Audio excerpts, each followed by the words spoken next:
Marcos capítulo 1, versos 14 e 15. A palavra de Deus diz: depois de João ter sido preso, foi Jesus para a Galileia, pregando o evangelho de Deus, dizendo: o tempo está cumprido e o reino de Deus está próximo.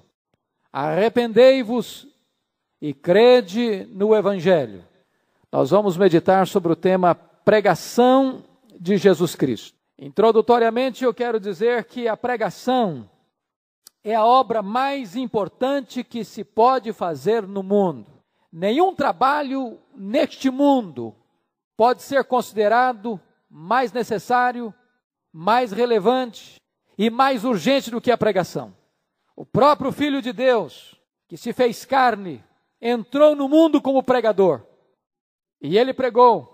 E em Marcos 1,38 diz que para isso ele veio ao mundo, para pregar a palavra de Deus. Se você perceber, Jesus Cristo não apenas tornou-se pregador, foi um pregador, mas foi um pregador modelo. Por 3 razões, pelo menos, que queremos destacar. Primeiro, Jesus foi um pregador modelo pela pedagogia do seu ensino. Ninguém como ele foi tão claro, foi tão simples, foi tão profundo, foi tão rico em seus recursos, em sua pedagogia, em sua abordagem, na clareza, na profundidade, na simplicidade, na autoridade. Segundo, Jesus foi modelo na pregação por causa da grandeza dos temas que abordou. Jesus não foi um alfaiate do efêmero, Jesus foi um escultor do eterno. Ele não pregou sobre banalidades, ele pregou sobre o evangelho de Deus, o reino de Deus, a mensagem mais importante, mais urgente que a humanidade precisou ouvir. Mas em terceiro lugar, Jesus Cristo é o pregador modelo por causa da excelência do seu exemplo. Uma das marcas de Jesus é que ele pregava com autoridade. Ele impressionava as pessoas, porque ele pregava com autoridade. Ele não apenas pregava a verdade, ele era e é a verdade. Ele não apenas era o pregador, ele era a própria mensagem. Ele não era apenas o proclamador, ele era o conteúdo da mensagem proclamada. E eu gostaria que você pudesse olhar agora um segundo aspecto nessa introdução nossa. A pregação é o instrumento usado por Deus para chamar os pecadores ao arrependimento e à salvação. Irmão, só nisso você nota a importância da pregação. A palavra de Deus diz que a fé vem pela pregação e a pregação pela palavra de Cristo. Já parou para perceber nisso? Que Deus escolheu esse método, a pregação, para chamar as pessoas à fé, chamar as pessoas ao arrependimento, chamar as pessoas à salvação. O apóstolo Paulo, por isso, diz o seguinte, que nós devemos pregar a palavra e não sobre a palavra. De tal maneira que a palavra é a autoridade do mensageiro e a palavra é o conteúdo da mensagem. Nós não criamos a mensagem é a palavra de Deus. Por isso, queridos irmãos, nós precisamos mais do que nunca entender uma coisa, que Deus não tem compromisso com a palavra do pregador, Deus tem compromisso com a sua palavra. O pregador só é pertinente se ele prega a palavra de Deus, porque esta palavra é inerrante, porque esta palavra é infalível, porque esta palavra é suficiente, porque esta palavra não volta vazia. Terceiro lugar, a pregação de Jesus constitui-se modelo para a pregação em todos os tempos. Se você perceber, Jesus se apresenta em Marcos como pregador, e nesse texto que vamos examinar, 4 aspectos vão se destacar. Primeiro, a ocasião da pregação, o local da pregação, o tema geral da pregação e o tema específico da pregação de Jesus. É sobre esses 4 pontos que nós vamos desenvolver o estudo desta noite. Então vejamos em primeiro lugar a ocasião da pregação de Jesus Cristo. Eu preciso informar que a pregação foi precedida de adequado preparo. Notem vocês que esse texto da pregação está precedido imediatamente pelo texto em que Jesus Cristo foi ungido pelo Espírito Santo lá no Jordão.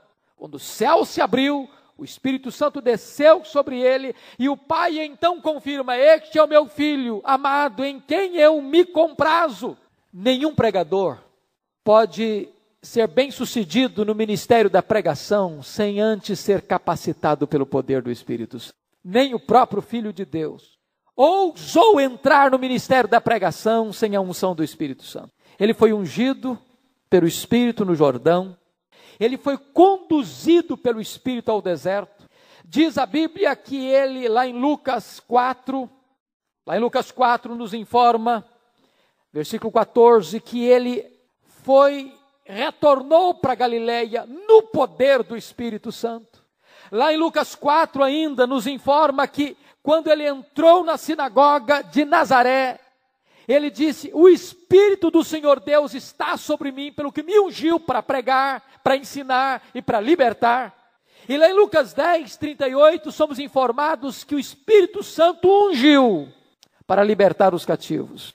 De tal maneira que todo o ministério de Jesus Cristo foi desenvolvido sob a égide, sob a unção e sob o poder do Espírito Santo.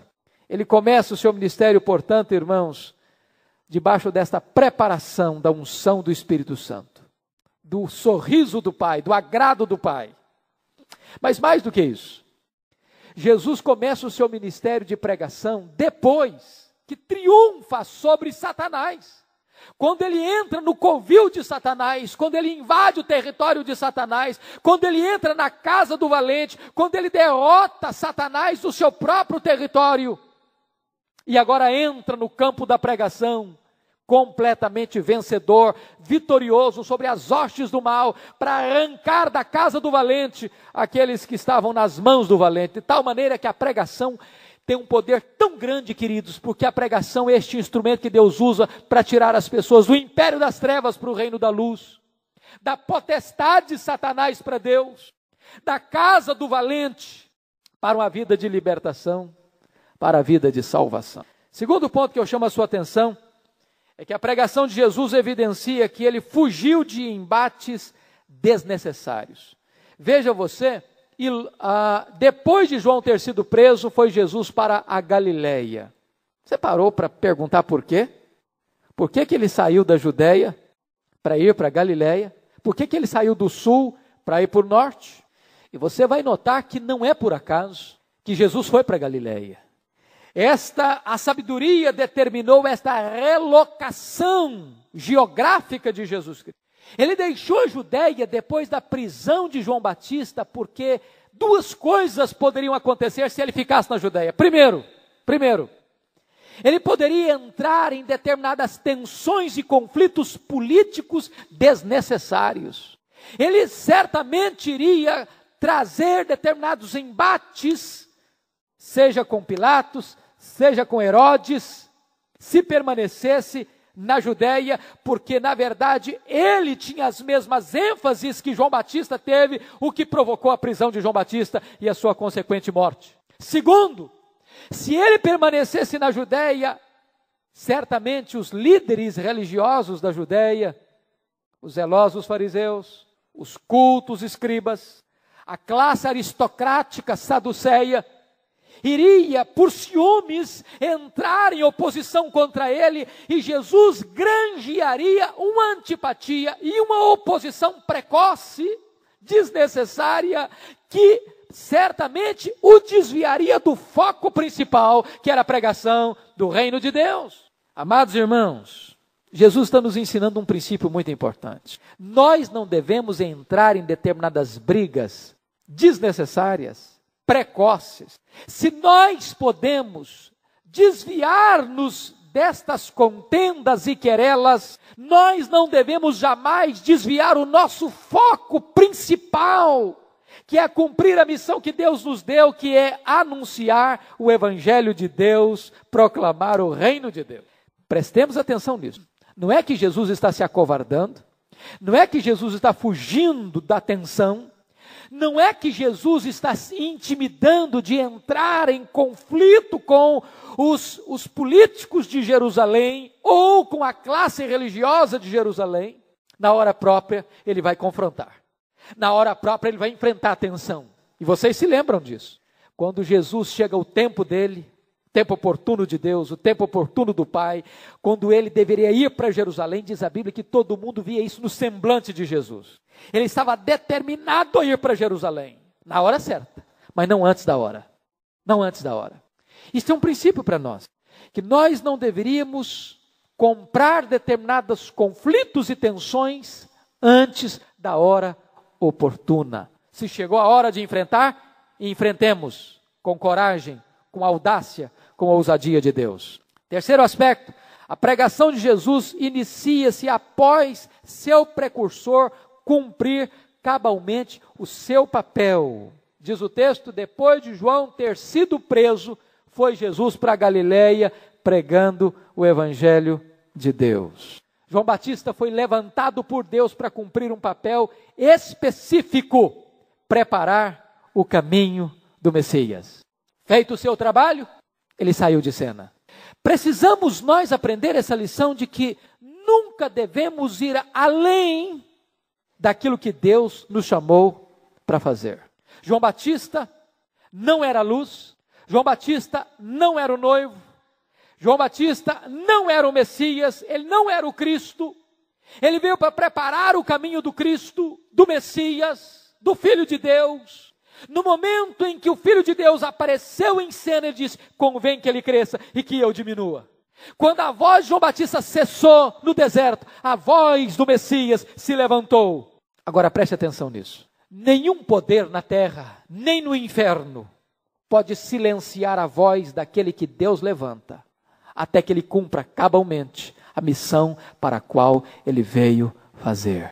Herodes não pôde atentar contra João Batista, até o momento em que o Messias se levantou. Isso nos ensina uma grande verdade, irmãos, de que um servo e uma serva de Deus são imbatíveis, invencíveis, até o momento dele cumprir a sua carreira. Isso nos ensina uma outra verdade. O maior de todos os profetas, segundo Jesus, foi João Batista. Morreu degolado numa prisão. O maior de todos os apóstolos, Paulo, morreu numa masmorra decapitado. O maior de todos os pregadores, o próprio Filho de Deus, morreu numa cruz. Significa uma coisa, que o ministério da pregação, ainda que dos maiores pregadores da história, não é um ministério popular. Não é.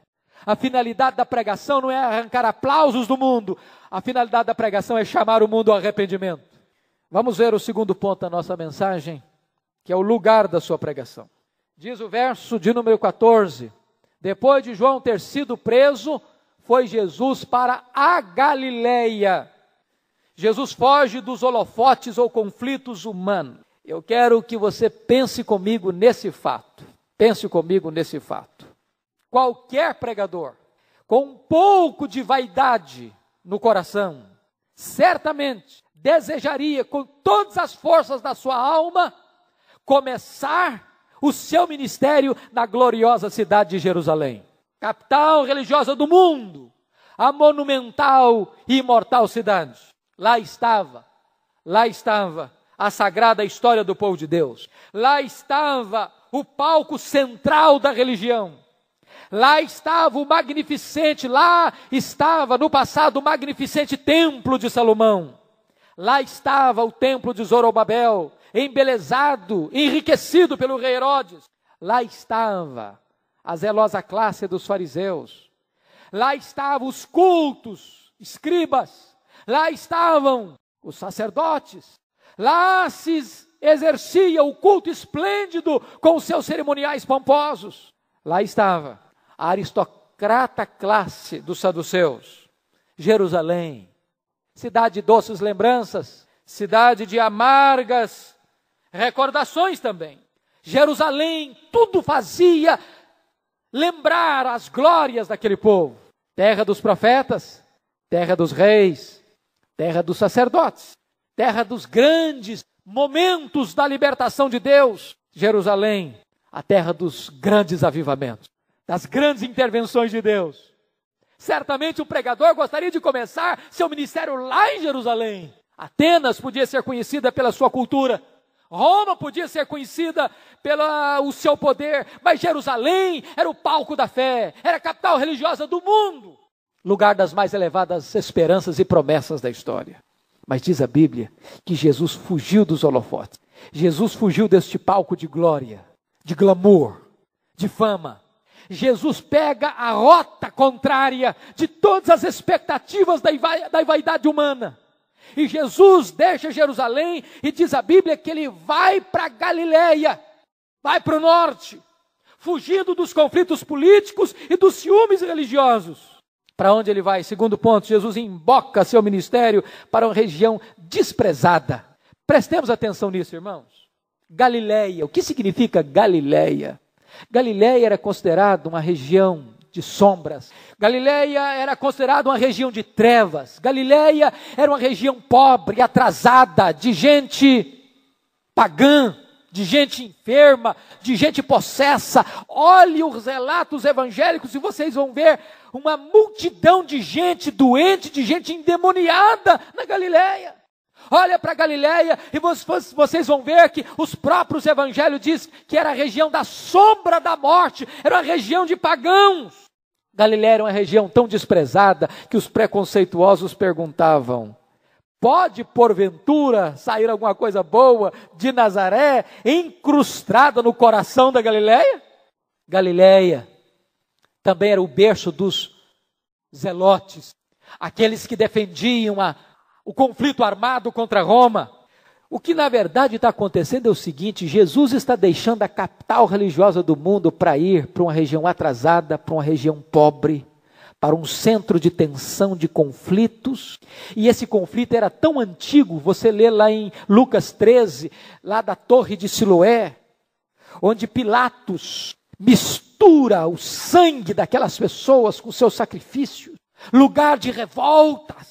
É para este palco de pobreza, de miséria, de atraso, de paganismo, de trevas, que Jesus Cristo caminha para iniciar o seu ministério de pregação. Contrariando, certamente, talvez a opinião dos missiólogos, dos estrategistas, daqueles que deviam pensar: se Jesus quer provocar impacto, comece com Jerusalém, lá estão os formadores de opinião do país, lá está a nata religiosa da nação. Comece lá, onde todos os holofotes estão se incidindo sobre o palco. Não, Jesus foge para uma região desprezada, pobre, atrasada, de tensões, de conflitos. Vai fazer o seu quartel-general em Cafarnaum, cidade de tantos movimentos, de tantos burburinhos, de tantas tensões, de tantos conflitos. Isso nos ensina uma grande lição. Não importa onde você está, se você é fiel a Deus, Deus honra você. João Batista foi para o deserto, e no deserto a multidão foi atrás dele. Não é o local onde você está, é quem você é. É a fidelidade da sua vida, é o conteúdo da sua pregação. Muito mais importante do que lugares estratégicos, é ser uma pessoa estratégica. Terceiro ponto da nossa mensagem, o tema geral da pregação de Jesus. Preste atenção, que ele diz aí no verso de número 14, que Jesus foi para a Galileia pregando o reino de Deus. Esse é o tema geral. Se você olhar na Bíblia, no Novo Testamento, você vai ver que o reino de Deus foi o tema central da pregação de Jesus e dos apóstolos. Notem vocês que o proclamado inicia o seu ministério como um proclamador. Jesus começa espalhando a alegria das boas novas, daquele berço de trevas e de opressão. Ele começa pregando o evangelho do reino de Deus. Todo o céu de Deus conta a história, mas foi Deus quem nos deu uma história para contar. E esta história é a própria pessoa do seu Filho Jesus. E o que é evangelho, queridos? O que é evangelho? Evangelho é boa notícia. Lembra que o Velho Testamento terminou com a palavra maldição? Maldição. Palavra pesada. Pois Jesus abre o palco do Novo Testamento dizendo o seguinte: eu vim trazer notícia boa para vocês. Eu vim trazer uma notícia alegre para vocês. Eu vim trazer a maior notícia para vocês. Eu vim trazer para vocês a notícia mais importante, mais sublime, mais urgente, mais fantástica que o mundo pode ouvir. É o Evangelho de Deus. E o que é Evangelho? Eu gostei muito da análise que William Barclay faz, pegando a palavra Evangelho e buscando todas as vezes que esta palavra aparece no Novo Testamento e mostrando a importância dele. Por exemplo, em primeiro lugar, o Evangelho trata-se de boas novas com respeito à verdade. Está lá isso em Colossenses 1:5. O Evangelho é a boa nova da verdade. Vejam vocês que o mundo pagão não tinha noção clara de quem era Deus. A noção dos pagãos era confusa, era vaga, era eclética, mas não específica, objetiva. Os pagãos não tinham noção do Deus criador, do Deus da providência, do Deus da salvação. Eles tinham uma ideia vaga da divindade, por isso adoravam muitos deuses. Foi Jesus Cristo quem veio revelar Deus. Jesus Cristo é a interpretação de Deus, é a exegese de Deus, é a hermenêutica de Deus.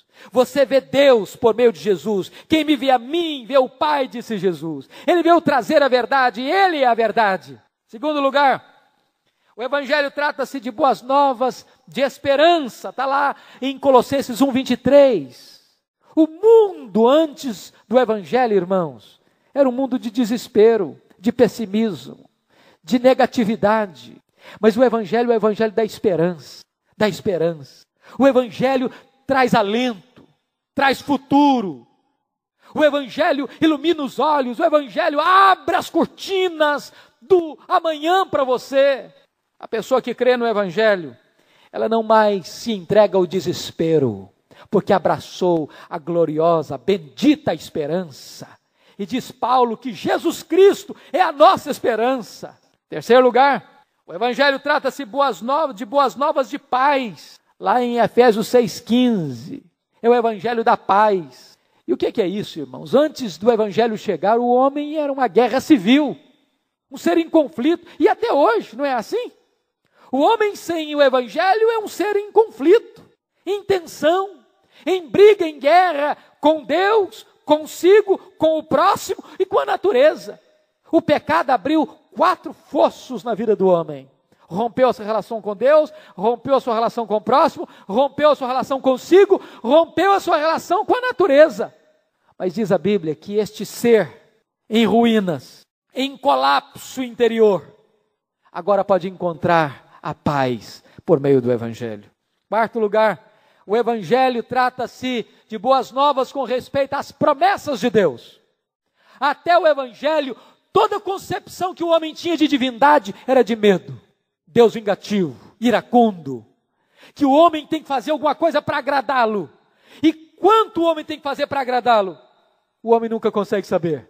Por isso o homem é um ser com medo, inseguro, amedrontado, acuado. Mas o Evangelho traz promessas de Deus para o homem, do favor de Deus para o homem, do sorriso de Deus para o homem, da graça de Deus para o homem. Quinto lugar, o Evangelho trata-se de boas novas com respeito à imortalidade. Que coisa boa! O homem que tem medo da morte, que tem medo da sepultura, que tem medo do amanhã, que tem medo da eternidade. Agora o Evangelho diz o seguinte: você não precisa temer a morte mais. Jesus já venceu a morte, Ele já tirou o aguilhão da morte. Agora Ele te dá a certeza do amanhã, da vida eterna, do céu. Finalmente, o Evangelho é o Evangelho das boas novas de salvação. Está lá em Efésios 1:13. É o Evangelho que perdoa pecados, que reconcilia você com Deus, que lhe dá a bênção da vida eterna. Mas notem vocês que há um fato aqui em Marcos curioso. Vejam vocês, no verso 14, que diz que foi pregando o Evangelho de Deus. Notem no capítulo 1, versículo 1, que ele está falando do Evangelho de Jesus Cristo. O Evangelho de Jesus Cristo e o Evangelho de Deus é o mesmo Evangelho. Esta preposição, o Evangelho de Deus, significa que Deus é a fonte deste Evangelho. O que isso significa, queridos irmãos? Que o Evangelho tem um autor, e este autor é Deus. Que o Evangelho tem uma fonte, e esta fonte é Deus. Este Evangelho é o Evangelho de Deus, que nos leva de volta para Deus. Significa uma coisa, que o Evangelho não é religião. Porque religião é alguma coisa que o homem produz. Religião é de baixo para cima, é a tentativa do homem encontrar Deus. Evangelho é Deus encontrando o homem. A religião é a tentativa do homem se reconciliar com Deus pelos seus esforços, pelas suas obras. O Evangelho é Deus em Cristo realizando tudo pelo homem, para que o homem seja reconciliado com Ele. Que coisa boa! O Evangelho é a obra de Deus por nós e não a nossa obra para Deus. Por isso é o Evangelho de Deus.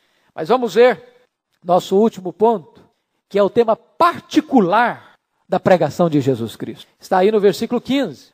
O que Jesus veio pregar dentro desta mensagem maior que é o reino de Deus? Em primeiro lugar, Jesus veio pregar que a plenitude do tempo havia chegado, dizendo, o tempo está cumprido. O que isso significa? O que isso significa? Significa o seguinte, que Deus tomou iniciativa. Se este evangelho é o evangelho de Deus, Deus diz o seguinte, chegou a hora, acabou o tempo da espera, chegou a hora do perdão, chegou a hora da salvação, chegou a hora das boas novas, chegou a hora de pôr um ponto final nessa expectativa, dessa espera. Foi somente a sua boa vontade que decidiu que a medida estava cheia e que havia chegado a hora do Messias aparecer no cenário da humanidade. Que coisa fantástica isso! Foi Deus quem decidiu. Chegou a hora, meu filho, é tempo de entrar na história. É tempo de rasgar o véu. É tempo de fazer carne. É tempo de entrar na história humana. É tempo do eterno entrar no tempo. É tempo do infinito entrar no finito. É tempo de Deus se fazer homem, do rei se fazer servo, do Todo-Poderoso tornar-se um bebê enfaixado em panos, deitar-se numa manjedoura. Queridos irmãos, o tempo está cumprido significa o seguinte, esse tempo aí não é cronos, não é tempo relógio, tempo que se marca em cronômetro, mas é o kairos, é o tempo oportuno de Deus.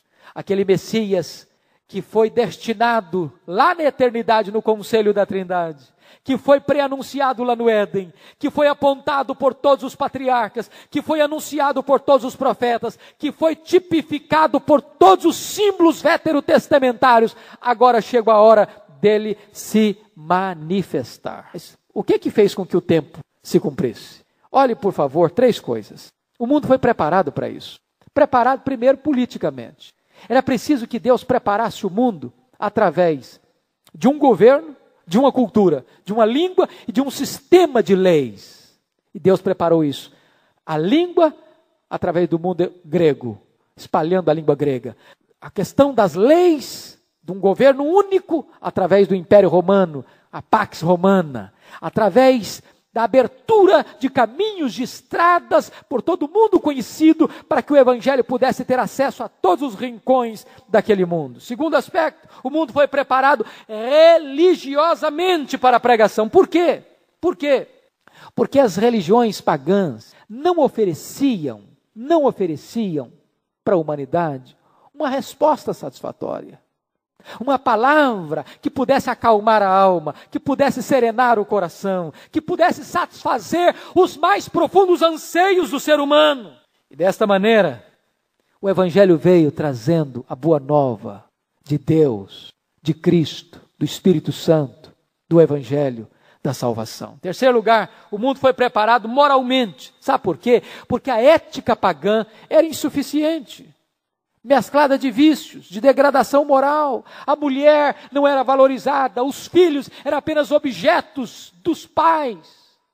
O Evangelho veio para imprimir uma nova visão, uma nova moralidade, uma nova cultura, para uma nova família, para uma nova sociedade. O Evangelho veio para restaurar, não apenas o homem, mas veio para restaurar o ambiente do homem. Se você olhar, também na cultura judaica, tudo foi preparado para esse tempo se cumprir. Por exemplo, os judeus esperavam um tempo de mudança, não lembra disso? Os judeus aguardavam o Messias. E então o Messias veio e eles aguardavam, pena que eles aguardavam um Messias vitorioso, vencedor, político, guerreiro, que pudesse quebrar a canga da escravidão política. E Jesus entrou no mundo como o servo sofredor. Mas também os judeus alimentavam-se das profecias do Velho Testamento. que falavam do Messias, do seu nascimento, da sua vida, do seu ministério, da sua morte, da sua ressurreição. Finalmente os judeus se preparavam moralmente. Por quê? Porque eles sabiam que a lei lhes fora dada, mas a lei não acalmava a alma deles, porque a lei exige perfeição. Por isso Paulo diz, o fim da lei é Cristo. A finalidade da lei é como um pedagogo que pega uma criança e leva essa criança para o seu verdadeiro mestre, e o mestre é Jesus. O tempo está cumprido. Jesus disse, chegou a hora, estou me manifestando. Segunda mensagem de Jesus, preste atenção no verso 15, quando ele diz, o tempo está cumprido e o reino de Deus está próximo. Vamos entender o que é o reino de Deus. Irmãos amados, vale a pena você pegar uma chave bíblica e olhar sobre o reino de Deus, ou ler o Novo Testamento na perspectiva do reino de Deus. Esse é um dos assuntos mais empolgantes da Bíblia. Lembram vocês que os reinos do mundo se levantaram sob a égide, o poder, a estratégia do mal, de Satanás? Por exemplo, todos os reinos desde a queda do homem foram regidos pelas normas do diabo, o egoísmo, o domínio dos fortes sobre os fracos, a violência, a prepotência, a truculência. Quando o reino de Deus chega, não chega com armas, não chega com guerra, não chega com ódio, não chega com truculência. O reino de Deus se estabelece nos corações com outro método, com outra forma. É o reino do amor. É o reino da graça, é o reino do perdão, é o reino da reconciliação, é o reino que penetra nos corações e conquista as vidas. O que é o reino de Deus? O reino de Deus não é visível, não é político. O reino de Deus não é institucional. O reino de Deus não é organizacional. O reino de Deus não é eclesiástico. O reino de Deus não é uma denominação. O reino de Deus não é uma igreja. O reino de Deus é o governo de Deus nos corações. É por isso que Jesus disse, o reino é chegado, meu reino está entre vós, o meu reino está dentro de vós. Onde uma pessoa se submete a Cristo, aí está o reino, aí está o governo de Deus. Onde o rei chega, chega o reino. Onde Jesus entra numa vida, aí está o reino. Onde um coração se rende a Cristo, aí chegou o reino. Por isso que Orígenes dizia que Jesus é a alto Basileia, é o alto reino. Ele é o próprio reino no nosso meio. O reino de Deus, irmãos, veio para inverter valores. Que coisa fantástica. Há um livro que, se vocês encontrarem numa livraria, não deixe de comprar. A capa dele não atrai ninguém. Você não dá valor a ele quando você vê a capa. Uma capa sem criatividade. O título do livro é O Reino de Ponta Cabeça. Um dos melhores livros que já li. O reino de ponta cabeça. O reino de Deus está de ponta cabeça para todas as coisas que os reinos do mundo valorizam. O reino do mundo aplaude os grandes e poderosos. Diz a Bíblia que no reino de Deus é o inverso. Quem é grande é quem é pequeno. Quem é grande é quem serve. Quem quiser ser grande, seja servo de todos. No reino de Deus, feliz são os humildes. No reino de Deus, felizes são os que choram. Felizes são os mansos. Felizes são os puros. Felizes são os pacificadores. Felizes são aqueles que são perseguidos por causa da justiça. O reino de Deus veio para inverter a pirâmide. Botar essa pirâmide do mundo de ponta cabeça. O reino de Deus, disse Jesus, está próximo. Está próximo. Ele chegou. Ele está em Jesus. Onde Jesus chega, chegou este bendito reino de Deus. Mas vem agora o meu último ponto. Está aqui no texto. Quais são as condições para você entrar nesse reino? Jesus diz o seguinte, que se você não nascer de novo, você não pode nem ver esse reino. Se você não nascer da água e do Espírito, você não pode entrar nesse reino. Então, quais são as condições para você entrar nesse reino? Você vai notar duas coisas. Jesus disse que o reino só se recebe pelo arrependimento e pela fé. Arrependei-vos e crede no Evangelho. O Evangelho faz promessas, mas também faz exigências. Arrependimento e fé são como que a súmula, o resumo, a síntese das exigências de Deus para que uma pessoa seja salva. Irmãos, vamos parar um pouquinho aqui para fazer uma reflexão para dentro de nós. Vocês não têm notado hoje que se prega a fé sem o arrependimento nos dias atuais? Já perceberam isso? Vocês já perceberam que muitas das pregações contemporâneas convidam as pessoas para crerem em Jesus sem chamá-las ao arrependimento primeiro? Vocês já perceberam isso, que na pregação contemporânea se retirou do conteúdo da pregação o arrependimento? Essa pregação não é popular hoje, não dá ibope hoje, ela é absolutamente indesejada hoje. Hoje não se espera que um pregador confronte seu auditório, dizendo para as pessoas que elas estão perdidas, que elas estão condenadas, que elas são filhas da ira, que elas estão perdidas, que elas estão presas aos seus pecados, que elas estão debaixo da ira de Deus. As pessoas hoje não esperam que um pregador se levante para confrontá-las com os seus pecados. Na verdade, o pregador precisa ser light, precisa ser adocicado, precisa ser polido, precisa trazer uma mensagem palatável. Eu quero lhes dizer uma coisa: se nós pregarmos fé sem pregarmos arrependimento, nós estaremos gerando uma fé deficiente. Porque aquele que não está convencido de que é pecador, certamente não sentirá necessidade de crer. Crer por quê? Crer para quê? Se eu não estou perdido, por que eu devo crer? Se eu não conheço a gravidade do meu pecado, o estado da minha alma, por que eu tenho que correr para um Salvador? Por que eu preciso buscar uma cidade de refúgio? O que é arrependimento? Eu quero dizer para os irmãos que arrependimento é a manchete de toda a pregação evangélica. Desde Noé até o último pregador, a mensagem central é esta: arrependei-vos, arrependei-vos. João Batista começou a sua pregação dizendo arrependei-vos. Jesus começou a sua pregação dizendo arrependei-vos. Quando Pedro se levantou no Pentecoste, as pessoas disseram: o que nós vamos fazer? Ele diz arrependei-vos. O apóstolo Paulo dizia arrependei-vos. É a mensagem evangélica, é arrependei-vos. Mas o que é arrependimento afinal? Certamente, irmãos, nós precisamos primeiro definir, depois dizer o seguinte: está faltando arrependimento. Arrependimento implica numa mudança profunda. Falta hoje convicção de pecado, como você lê nos Salmos de Davi, Davi chorando pelos seus pecados. Falta hoje aquilo que nós poderíamos ler no livro de Agostinho, as Confissões de Agostinho. Choro, tristeza, a dor pelo pecado. Falta hoje aquilo que os puritanos diziam de agonia do arrependimento. Por que as pessoas choram hoje? Elas choram por causa das consequências do seu pecado, mas não por causa do pecado. Elas amam o pecado, elas querem o pecado, elas desejam o pecado. O que elas não querem são as consequências do pecado. Nós estamos vivendo numa cultura, numa geração que aplaude o pecado, desde que você consiga fugir das consequências dele. Olhe, por exemplo, as propagandas do governo quando estão preocupados em combater a questão da AIDS.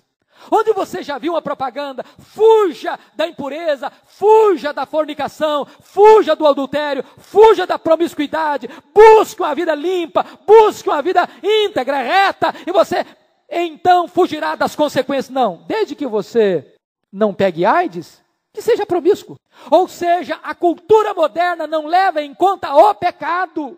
Não leva em conta que Deus se ira contra o pecado, que pior do que a consequência do pecado é o próprio pecado, que o maior de todos os males é o pecado. O pecado é pior do que a doença, o pecado é pior do que a pobreza, o pecado é pior do que a solidão, o pecado é pior do que a morte. Porque a solidão, a pobreza, o abandono e a morte não podem nos separar de Deus, mas o pecado nos separa de Deus agora e na eternidade. É preciso entender a gravidade do pecado para entender o que é arrependimento. Mas então, vamos lá, o que é arrependimento? No que o arrependimento implica? Primeiro, arrependimento significa o seguinte: envolve razão. Razão, entendimento. A palavra metanoia, arrependimento, significa mudança de mente. É preciso você saber o que é, quem é Deus, o que é a lei de Deus, o que a lei de Deus diz sobre o pecado, a condenação do pecado, a ira de Deus contra o pecado, que Deus é santo, santo, santo, santo, e que Ele não convive com o mal, Ele não premia o mal, Ele não se agrada do mal, e Ele vai punir o mal eternamente. Se nós não compreendermos isso, se isso não saturar a nossa mente, nós não poderemos nos arrepender. Segundo lugar, o arrependimento envolve emoção. Diz o apóstolo Paulo em 2 Coríntios 7,10 que arrependimento é tristeza segundo Deus. Onde está hoje, irmãos, o choro pelo arrependimento? Onde está? Onde vocês têm visto hoje pessoas chorando desesperadamente, batendo no peito, como aquele publicano: ai de mim, se é propício a mim, Deus, pecador. Onde você escuta hoje o grito de Isaías: ai de mim, porque sou homem de lábios impuros. Onde você escuta o soluço de Davi: contra ti somente pequei, e fiz o que é mal perante os teus olhos. Terceiro lugar, o pecado envolve não apenas razão e emoção, o pecado envolve vontade, volição. Significa o seguinte: pecado significa dar meia volta. Não é apenas sentir tristeza pelo pecado. Se você só sentir tristeza pelo pecado, mas não se voltar para Deus, isso gera remorso, e remorso leva à morte. Lembra de Faraó? Ele disse: eu pequei. Mas para logo depois endurecer o seu coração e ficar pior do que estava. Lembra de Acã? Acã disse: pequei. Mas ele disse, pecou como um criminoso que é flagrado no ato do seu delito. Mas não houve arrependimento. Vocês lembram de Judas? Judas dizia: eu pequei.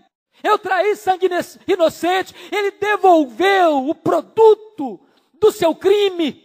Mas não houve arrependimento. Porque não se voltou para Deus. Arrependimento, irmãos, é quando a pessoa sente a dor, a tristeza pelo seu pecado e busca o refúgio da graça de Deus e corre para os braços de Deus, como o filho pródigo fez. Levantar-me-ei, irei ter com meu pai. Como quando Pedro pregou em Jerusalém e as pessoas disseram: o que nós vamos fazer? E Pedro diz: arrependei-vos. Cada um de vós seja batizado em nome do Senhor Jesus para a remissão dos vossos pecados. Finalmente, a Bíblia diz o seguinte: arrependei-vos e crede no Evangelho. Crer no Evangelho não é apenas um assentimento intelectual. Não é. Tem muitas pessoas que conhecem o Evangelho, mas nunca foram salvos. Tem muitas pessoas que conhecem muito acerca de Deus, mas não conhecem a Deus. Esta fé salvadora não é nem apenas uma questão de entendimento e de emoção, porque a Bíblia diz que os demônios têm uma fé intelectual e emotiva. Os demônios creem e tremem. A fé é quando a pessoa deposita a sua confiança exclusiva e total em Jesus, naquilo que Ele fez por nós na cruz. Quando a pessoa foge do pecado e corre para a cruz, para os braços de Cristo, e disse: Senhor Jesus, eu creio que Tu morreste na cruz em meu lugar, em meu favor, e que Tu pagaste por mim aquilo que eu devia sofrer, Tu sofreste no meu lugar. Teu sangue é poderoso para me limpar, para me libertar, para me livrar. Então você põe a sua confiança no que Cristo fez por você. Esta é a fé salvadora. Alguém já disse que a fé é quando é a mão de um mendigo estendida para receber o presente de um rei. Não é meritória. A fé é um dom de Deus. É quando você estende a mão para receber um presente. Não é o que você faz, é o que Deus fez por você. Quando você confia totalmente. Eu queria terminar relembrando a vocês aquele fato acontecido no dia 1º de julho de 1958, lá na Cachoeira de Niágara, separando Estados Unidos e Canadá. Charles Blondin, na época, era o maior equilibrista do mundo, e ele prometeu um grande espetáculo para o dia 1º de julho de 58, quando esticou-se um cabo de aço por sobre a catarata de Niágara, e diante de uma multidão que vinha de Buffalo, que vinha de Toronto, que vinha de outras regiões da América e do Canadá, se ajuntaram ali para ver o espetáculo. E ele então subiu naquele cabo de aço, sob os olhares expectantes da multidão, e sobranceiramente, e calmamente, ele atravessou aquele cabo de aço. Lá embaixo a tormenta, pedras pontiagudas, sovadas pela fúria das águas que caíam furiosamente. E ele passa, incólume, por sobre a tormenta. Terminada essa façanha, ele perguntou para a multidão se ela acreditava que ele seria capaz de passar outra vez levando alguém consigo. E a multidão, em coro, disse: nós acreditamos que você é capaz. Ele chamou o seu empresário, o senhor Colcord, disse: Colcord, você vem comigo. Subiram ambos no cabo de aço. Quando eles estavam em cima da tormenta, um espertalhão foi lá e cortou uma das cordas que sustentava o cabo de aço. A multidão apavorada pensou que estava na hora de acontecer uma tragédia inevitável. Charles Blondin disse para o seu empresário: você se agarra a mim, você e eu somos um agora. O que eu fizer você faz também. A sua salvação está ligado a mim. E sob o olhar petrificado e respiração suspensa da multidão, Charles Blondin caminhou com Colcord até chegar ao outro lado salvo, A multidão aplaudiu ruidosamente, demoradamente, aquela grande façanha. Isso para nós é um exemplo. Entre a terra e o céu há um abismo também. Você precisa atravessar sobre esse abismo. Só há um que pode conduzir você salvo e seguro para o céu. Este alguém é Jesus. Se você confiar nele, se agarrar nele e crer nele, ele é o caminho para o céu. Ele é a porta do céu. Ele conduz você ao céu. Ele dá a você a vida eterna. Vamos curvar nossa fronte e vamos orar. Bendito seja Deus que nos trouxe o Evangelho, as boas novas do Evangelho.